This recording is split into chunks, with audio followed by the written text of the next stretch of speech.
เห็นบ่เรียบร้อยโอ้โห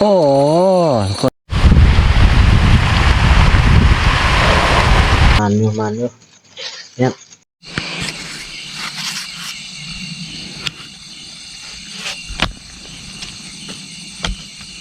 สวัสดีตอนกลางคืนนะทุกคนมื้อนี้ก็ขุดใส่เดือนทุกคนพาทุกคนพยายามเบ็ดเนาะทุกคนข้าพเจ้าใส่หัวแรงไว้หัวแรงเมื่อกี้เนาะทุกคนก็บ่ได้พยายามเถอะใส่เดือนก็หมดเนาะทุกคนอย่างน้อยก็มาขุดใส่เดือนเพิ่มเราจะพาทุกคนพยายามเบิ่งหอบนึงเนาะว่าสิมานบ่ทุกคนมื้อนี้มาคนเดียวเล่นเดียวสหายทองพัดบ่มานำเนาะทุกคนมื้อนี้นะมาลินเดียวนะว่าสิมานบ่เสียเดือนกับบุคอยมีเนาะแถวนี้นะโอเคไปทุกคน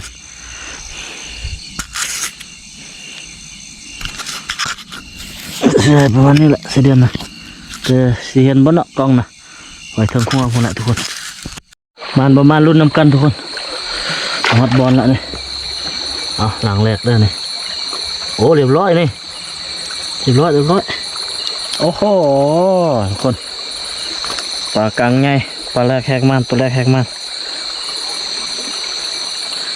ผมว่าเราจะเห็นอยู่เนาะกล้องเลยทุกคน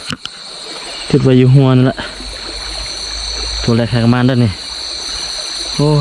ต้มส้มแซ่บอยู่ทุกคนปลาเนี่ยทุกคนมีซีนลายได้ปลากั้งเนี่ยทุกคนมันเป็นประเภทที่ว่ามีเนื้อลายแซ่บกันอยู่นี่โอ้ยโอ้ยหลุดซ้ำแน่ว่าแล้วนะต้องหลุดเป็นยังเอาตัวไม้เบื้องล่างนี่ทุกคนมานบ่นี่หลังที่สองโอ้หลังนี่จิลี่ทุกคนประมาณเถอะหลังนี่กันต่อทุกคนเบิ่งพอสิมานอยู่บ่โอ้ยเสียเดือนหมดทุกคนปลาน้อยลายนะทุกคนปลาน้อยมาลอยก่อนน่าจะเป็นหัวแรงคนนะทุกคนถ้าว่ามายามเศร้านิดนึงคือจีมานอยู่พอข้าพเจ้ามากก็ฮอด9 โมงแล้วทุกคนยามแต่หัวแรงตอนใส่เบ็ดแล้วตอนทำอิดนะคือสิมานกันอยู่เอามันเด้อหอบต่อไปขอให้มันเอาหอบ1บ่มันค่อยเข้ามาค่อยมันหอบ2เด้อป้ายินเสียงปลาบัวเท่านี้ทุกคนจักถึกเบ็ดแต่บ่เนาะอันนี้มันดึงเข้าไปในพุ่นจกเข้าไปโอ้เรียบร้อยทุกคนมีลุ้นแล้วนั่นนี่ปลาดุกทุกคนปลาดุกตัวแรกทุกคนมันกันอยู่มันกันแล้ว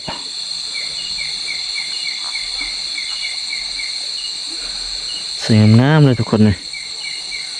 โอ้ยเข้าไปลึกบ่ไงใส่สันนี่โอ้ยต้มแซ่บเลยทุกคนอีหลีเอาใส่ข้อมันกันแล้วทุกคน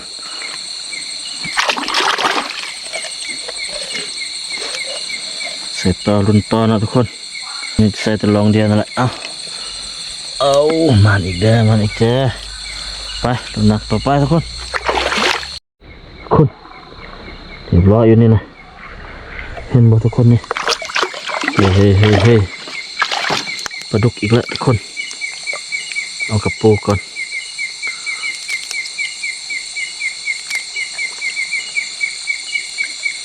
เรียบร้อยทุกคนปลาดุกแต้มที่2แล้วทุกคนปลาดุกเด้อโอ้ยปลาดุกน้ำแม่ทุกคนหวานเจี๊ยบ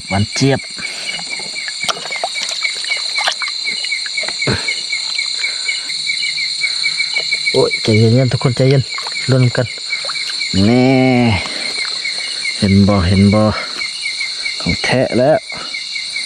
อันที่สองแล้วทุกคนนี่เกาะหิมปากมันน้อยเดียวเลยงามเลยใส่งามกันละอันที่สองแล้วนี่ดูทางนี้ของนี่มันตก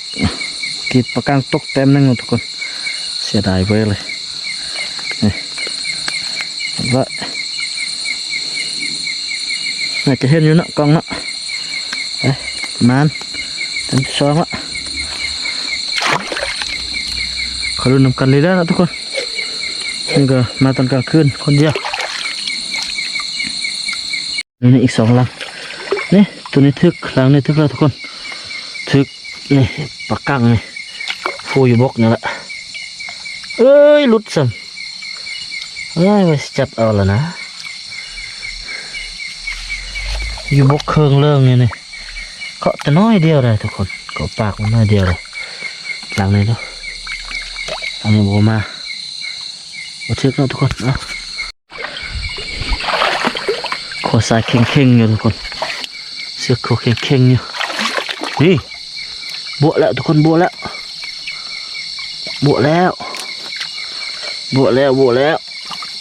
นี่ติดอยู่นี่โอ้มึนทุกคนปลายังลุ้นน้ำกันมาแล้วมันติดอยู่ไหนติดไหมทุกคน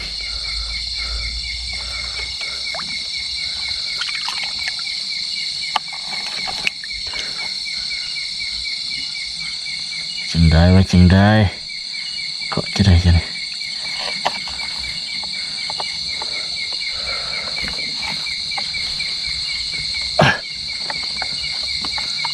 ออกมาตี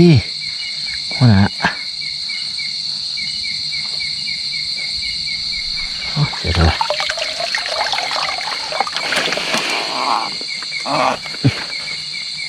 ปิดก่อนส่วนนั้น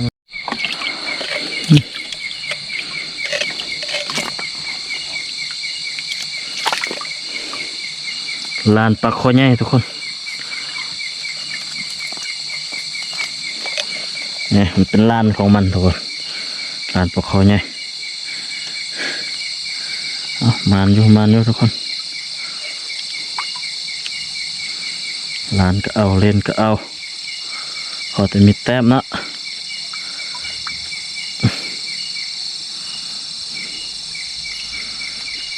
พอบุเสียเที่ยว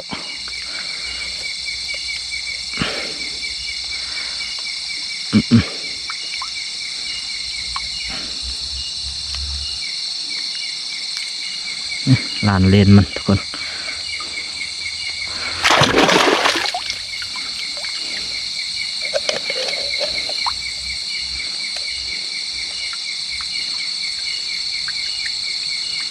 ใส่ไปต่อทุกคนยังมีรุ่นเรื่อยๆนะทุกคนนะเรื่อยยาวๆเส้นทางที่จะยามเบ็ดมาอีกเด้อหับเสานะเอาปากขอเยอะเด้อ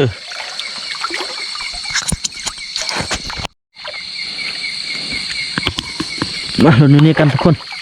เสร็จเข่งๆโอ๊ยนี่เอาขอมาทางนี้มานกันอยู่บ่มานเด้อเข่งจิลีว่ะสูมันเป็นจะได้สูโอ้ยเรียบร้อยลานปลาคอใหญ่อีกแล้วทุกคนโอเคพอมีแต้มกันอยู่พอได้มีรุ่นเนาะทุกคนพอมีเสือกแข้งพอตัวกันอยู่พอมีกำลังใจพอได้ปิ้งได้มกได้ต้มกันอยู่ทุกคนพอได้ป่นได้แกงได้มีแนวอยู่แนวกินทุกคนตัวใหญ่ตัวน้อยก็เอาไป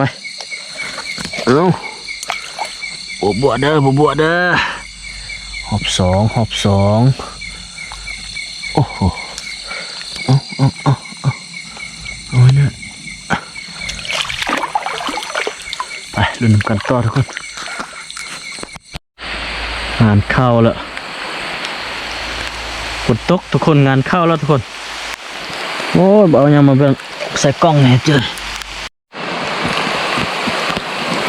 ยามเบ็ดแล้วก่อนดูว่า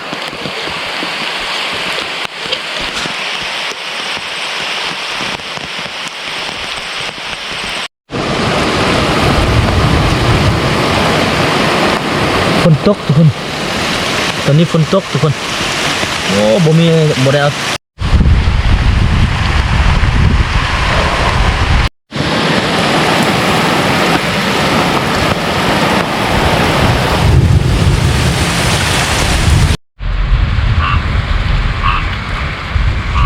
คนฝนตกเนาะเมื่อกี้นะมาลบอยู่นี่ป้าฝนตึ้ง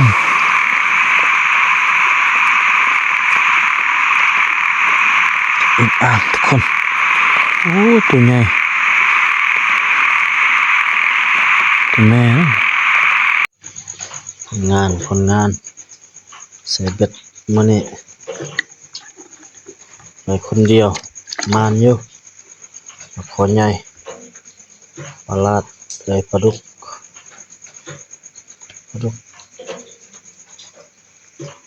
4-5 แต้มเนี่ยปลาดุกสวยงามเลยทุกคนได้อึ้งอยู่ในปากกังนะมันอยู่เนี่ยอึ้ง